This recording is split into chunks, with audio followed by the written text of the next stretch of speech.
Hey, it's Marcy again, and I just thought I'd probably present something that I started working on. This is my Thiwaproma project, a conlang project that I am currently doing. It's still somewhat ongoing, a bit slow, but still in progress. Right now, I'm working on dialects. I've posted on Twitter about the concepts of making dialects. Creating a dialect or like a dialectal continuum, like one that deviates from the standard, is basically like making a mini language family where the changes are not significant enough for it to be called a new language. Where, so many changes, both grammatically and phonologically, have happened that it's rendered the languages relatively unintelligible, but still recognizable. You could easily see that with a lot of Indo-European languages since they mingled with each other so very much. But we're not talking about that. We're talking about Thiwaprama ones. So, what I did was for Thiwaprama was I already have established the phonological evolutions, and the next thing I'm gonna do, or at least to create a dialect, what I did was I took that and then I just tweaked a few of the sound changes. Like I literally just removed one or two and added a few more in. Just very small changes, but those are enough to change the flavor of the language. Especially the earlier sound changes, because those ones would affect all the way down the rung of sound changes that you have. Another thing is I just look up on the grammar and see what I could add. I'm still working on what I could do with the grammar, but I've already added a few things which I'll get into right now. So, classical Tiwaprama is the standard dialect, and the dialect we're going to be looking into is High Tiwaprama. High Tiwaprama is a type of Tiwaprama, is a dialect of Tiwaprama that's spoken in the mountains, in a relatively mountainous area, quote unquote north. They don't have a concept as north and south or east or west, but let's just say it's north of their area, and it's a bit mountainous, and this is their language that they speak. In standard classical Thewaprama, this is how it's written, and you can see down below in High Thewaprama it's written differently as well. I'll get into that. But the first word here is zhechiaya. So the E's with the double dots are schwas.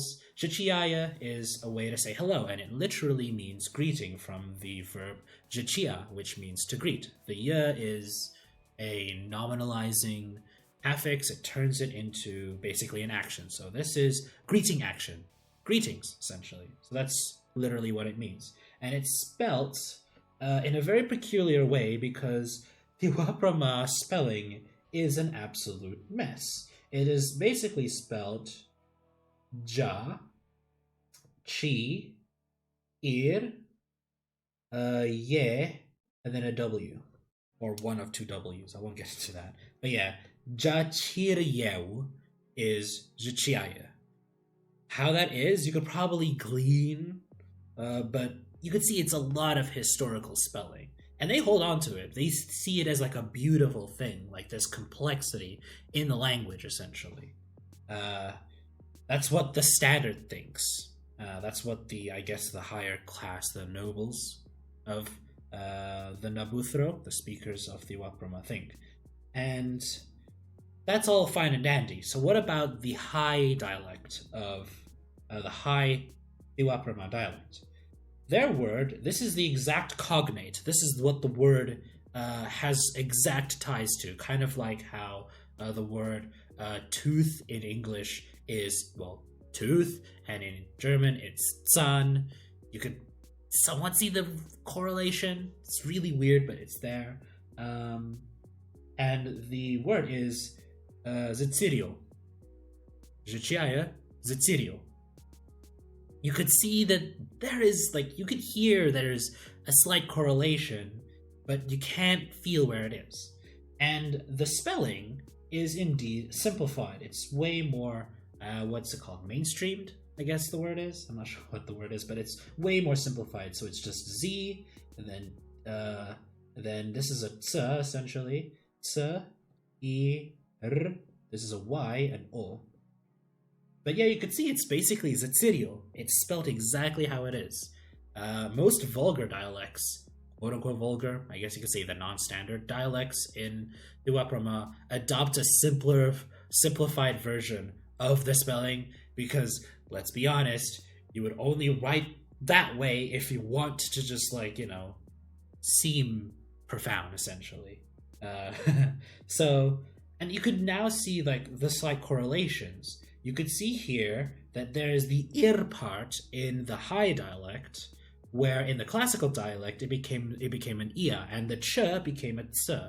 So you could see all these little bits of correlations. For one, what would be a post-alveolar sound would become alveolarized in the high dialect. So we see z ch, z chi becomes z tsi, becomes a lot. It becomes fortitioned, I think the term is. And another thing is where in classical Thiwaprama, the vowel R or vowel rhotic sequence would become a diphthong, as you can see. So this ir became ia. It retained that way in this dialect of Thiwaprama, and some other vowel shenanigans, but you can now see that they are indeed correlated. They both indeed mean somewhat the same thing. Greetings, or a hello, essentially. However, here's the kicker. This is not how they say hello in High Thiwaprama. High Thiwaprama does not use Zatsirio as a way to greet people. It's just greeting. It literally is only used in its semantic way. However, their way of greeting is Benaya Thimov. Much different. Like you could imagine, right? People that come from that just want to visit the northern regions, the northern mountainous regions, and they go like, zhichiaye. They say hello to a person, and then they look weird. It's like, what are you saying? Then they don't know, and then when they kind of like get greeted like in a hotel or an inn that they're staying, they say, Benaya Thimov. It sounds so weird and different to them. This literally means, word for word, let me write this down real quick. This means, word for word, good winds. Good winds, like good winds to you. It's a way to kind of like wish the best. Winds kind of have this ethereal connotation in the mountain dialects. It kind of pertains to weather and fortune, since the weather is honestly sometimes tied to fortune, all that kind of stuff. And once again, it's spelt exactly how it's pronounced, where it's like you can see B-N-A-Y-E, the TH sound, I-M-O-F. You could literally write it down the way it is. Benaya Thimov. And here's another interesting thing about it, which you can't really see here, but this is something I'll also explain in this video, is that I think I could actually pull up my Excel document for this. In the high, no, sorry, I keep mixing high and classical. The classical dialect of Thiwaprama, let me just drag this over here. This is right here. You can see the gender agreement right over there. In the gender agreement section, you could see that there's a good collection of like figuring out like what kind of ending goes on an adjective. This is for adjectival agreement. Nouns don't have any form of declension for its gender, just the adjectives. And it's quite a hefty amount, not gonna lie. And this is the standard dialect that I think everyone around the Devabja Peninsula has to learn. But in the high dialect, it's completely streamlined. You see the column that just says strong? It basically has one ending because of phonological shenanigans. And so they just adopted that. They just applied that to everything. And so no matter what adjective it is, no matter what kind of word, because like words are often classified as weak and strong in Thiwaprama, it doesn't matter. They just always end in either ru or ri because of, again, phonological shenanigans, or just ye. And wind is indeed a lunar noun, so that's why it gets the ye suffix. So bana, it means good. Bana ye, that's just a way to say, to agree with the noun. And thimof.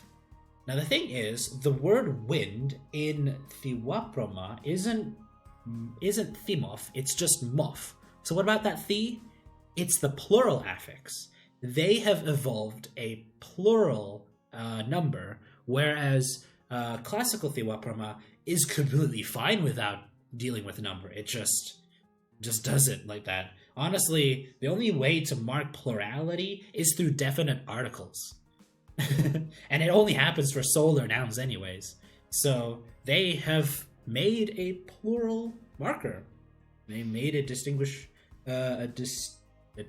distinction between plural and singular. So what am I saying with all of this is that how I make these dialects is I literally just take, okay, here are the established things from the quote-unquote classical/standard. How can I mess this up just slightly from usually the beginning and then downwards? Because you have to remember that dialects don't evolve out from the standard. That is a misconception. Dialects do not come from the standard form of a language. They evolve with the standard form of the language. It's just called the standard form because sociopolitical stuff makes it, well, the standard. It's no coincidence that, the London, quote-unquote, the London variety of English was then, quote-unquote, the standard. And even then, America had to make their own standard because, well, being separated by a massive ocean does that to a language. It changes in its own way.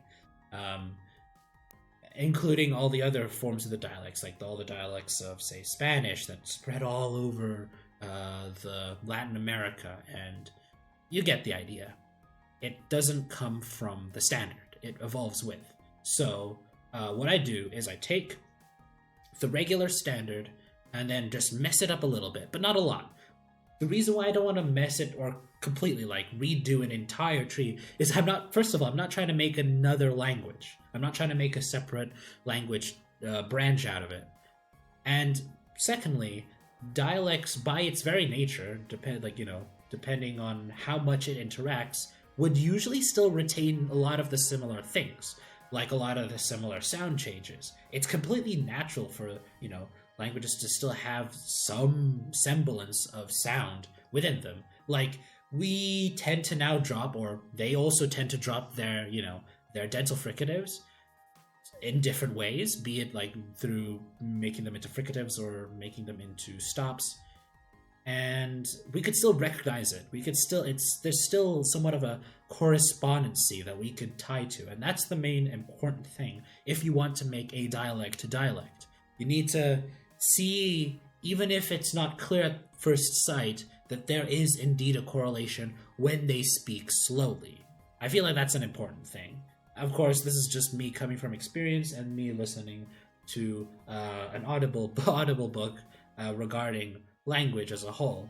I definitely recommend you getting this lecture on Audible if you wish. It's called, it's from the Great Courses, The Story of Human Language. It's been an amazing resource because, it's nice hearing conlang tips from other people, but it's also nice to hear a person kind of teaching language, linguistics and all this stuff just independently from conlang, because we are, at the end of the day, when we're making naturalistic languages, imitating the real world stuff, so might as well take this resource up. I know this video is a bit messy, but that's kind of what I'm aiming for. I'm not trying to make some kind of congruent video. I just want to put it out there, oh look, this is a thing I made.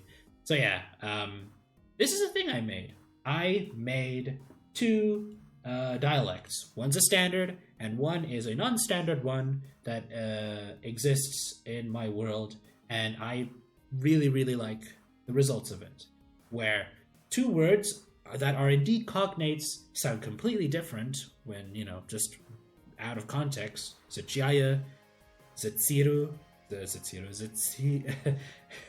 Zetsirio. I'm getting tired. And it's not, the word that they're cognate with is not used in the same way. Where the way to greet people in the standard, it's Zeciaya, it's not Zetsirio in the high dialect. Instead, it is Benayathimov. I am very pleased with this. So I hope there's something that you learn from this, if there is any.